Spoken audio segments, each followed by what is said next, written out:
Bonsoir tout le monde.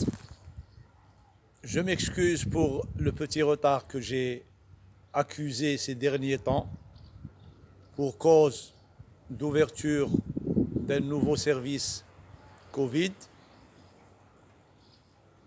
Actuellement et depuis une semaine et demie ou 2 semaines, on commence juste à rouler de façon normale avec un service archi-comble vu que cette épidémie, je pense, reprend de plus belle.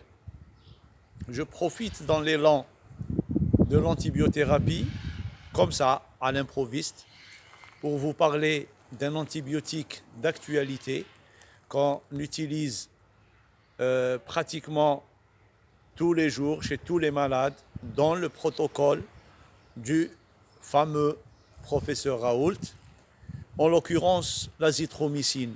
Je pense que vous connaissez vous savez que l'azithromycine fait partie d'un groupe d'antibiotiques de pratique courante, d'antibiotiques utilisés couramment, car très bien tolérés, car diffusent très bien dans les tissus, dans les cellules, agit sur beaucoup de germes, a un spectre surtout sur les grammes, sur les cocci grammes plus et grammes moins. Ça donne de très bons résultats et connu depuis bien longtemps. Vous savez que cet antibiotique fait partie de la famille des macrolides qui se subdivise en deux sous-familles, c'est-à-dire la sous-famille des macrolides vrais, dont l'érythromycine, la clarithromycine, l'azithromycine, l'aroxythromycine, l'arovamycine, la josamycine, et la sous-famille des antibiotiques, la sous-famille des macrolides apparentés, qui sont les synergistines, dont la pristinamycine, c'est-à-dire la pyostacine, qui est un très bon antibiotique malgré sa cherté, et les lyncosamides, dont la lincomycine et la clindamycine, qui sont plus ou moins utilisés de façon restreinte vu le risque de toxicité, c'est-à-dire le risque de la colite pseudomembraneuse.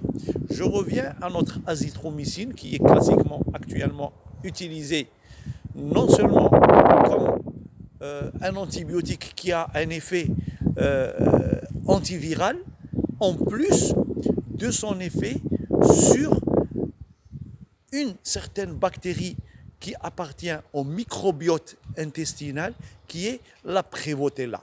Prevotella, dont le virus a besoin pour provoquer sa pathogénie, dont l'effet sur la symptomatologie digestive, qui est en second lieu après la symptomatologie respiratoire du Covid. L'azithromycine est un antibiotique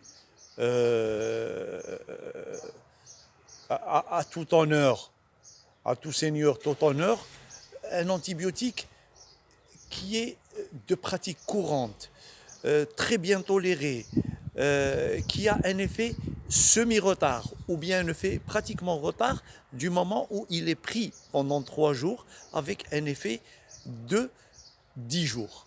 Un effet de 10 jours qui agit très bien sur pas mal de germes typiques et atypiques. Quand je dis typique et atypique, c'est-à-dire il agit sur les coccigrammes plus, les coccigrammes moins, et agit surtout sur les germes atypiques.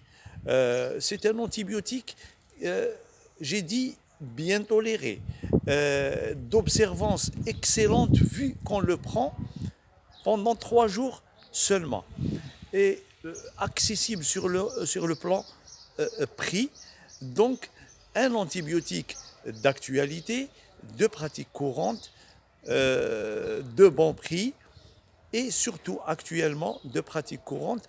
On l'a même testé nous-mêmes sans AMM sur certaines rickettsioses, dont la fièvre boutonneuse qui est